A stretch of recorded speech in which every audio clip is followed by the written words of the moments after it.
Seconds Out, Ayman Khan here in Greenwich with Hamzah Sheeraz, who's out this weekend on the Parker Ryder undercard. Hamzah, first of all, how you doing? I'm very well, how are you? Yeah, not too bad, all the better for speaking to you again. Hamzah, you got a big fight coming up this weekend, River Wilson Bent. Talk to you about this fight.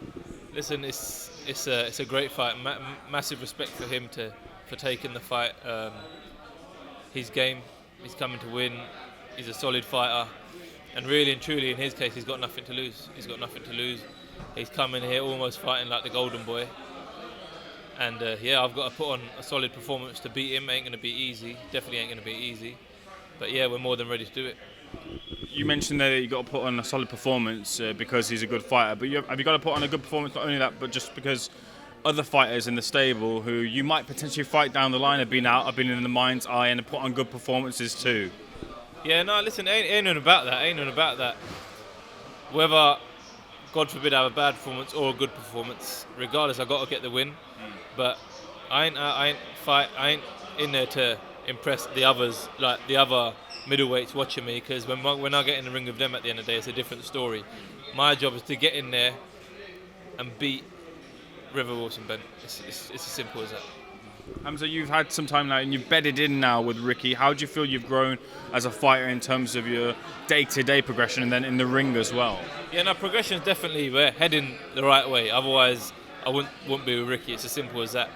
He's taught me, like I said, not even like 10% of what he knows. We've still got a lot to learn. I've still got loads to pick up. Sparring's been great. I'm learning a lot of stuff out there in the States.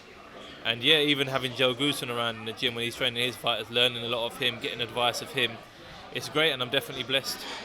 Joe and Ricky are very much well experienced. If you just stick with Joe for the moment, can you give me a little bit of piece of advice from Joe that he's given you that's stuck in your mind? What he says is keep it simple. He goes, boxing's a very simple game. He said keep it simple, don't overcomplicate things, and yeah, that's a piece of advice he gave to me. And he also, one other piece of advice he told me, don't have too many of the wrong people around you, because obviously he's seen it with his own fighters at the end of the day. And yeah, obviously Ricky, he tells me the same thing. Whatever Joe's taught him, he teaches me. And yeah, I know I keep saying I'm blessed, but really and truly, if you think about it, in the boxing game, I am very, very blessed. May I spend some time with Ryan Garcia at all?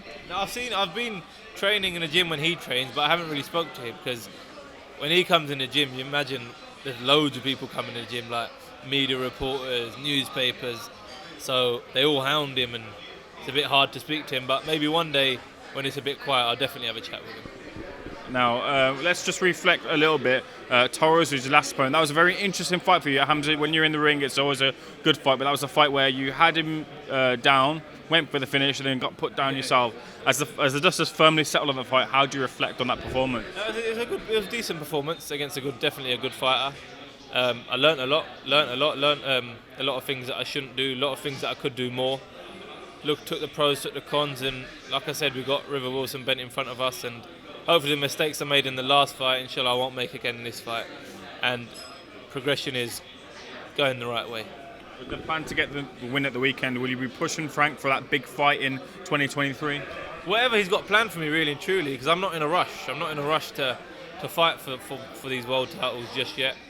I want to get myself in a mandatory position, because by the time I get myself in a mandatory position, the necessary rounds, the necessary opponents, the necessary experience that I would have needed in order to be a fully fledged world champion would have been banked by then. So yeah, but I don't want to overlook Saturday. That's the main thing. I need to pick up this Commonwealth title, defend my WBC, and then we'll go on from there. It's a very measured way to look at things. I want to get a look from you for Denzel Bentley and his performance with Janibek. He stepped up to world level and proved some people wrong there in the ring. Yeah, no, definitely. I think most people thought he would get knocked out. They thought it'd be a walk in the park. Personally, I think Janibek underestimated Denzel. But yeah, no, Denzel gave a good account of himself, showed that he is a world-class fighter, and hopefully one day I can share the ring with him.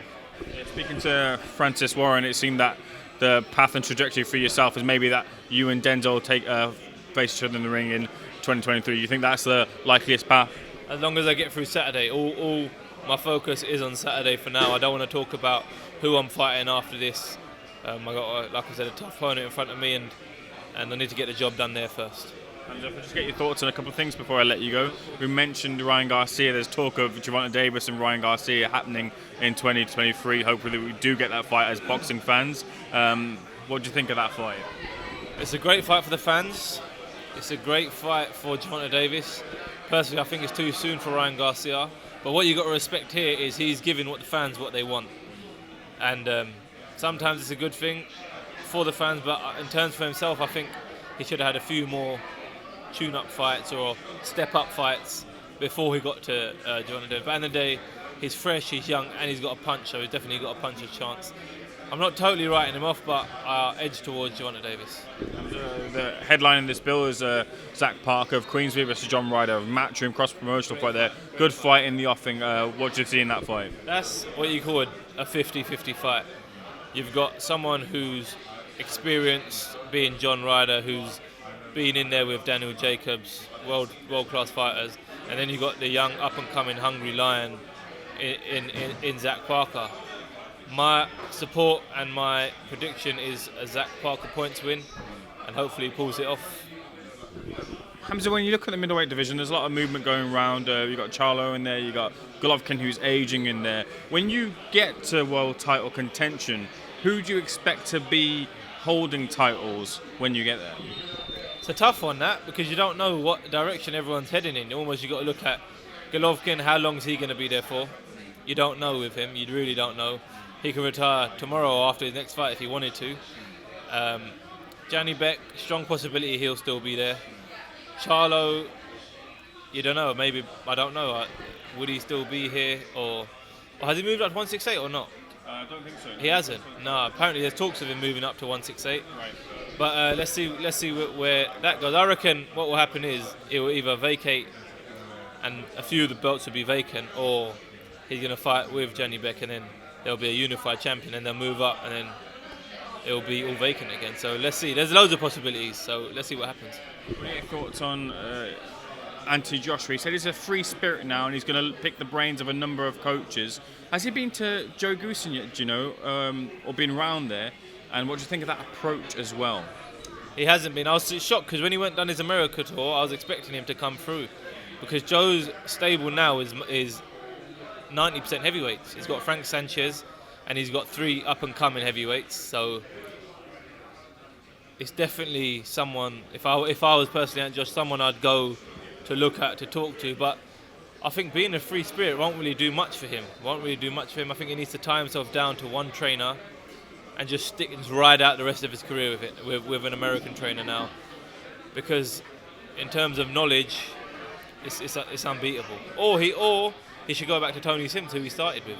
I don't think that would be such a bad idea either. But listen, he's got loads of options at the end. I think any coach in the boxing world would love to have him. So you're going to be here for Fury 203? Yeah, I will be here. Whether I don't know if I'm going to be at the fight, but I'll be here and I'll definitely be tuning in.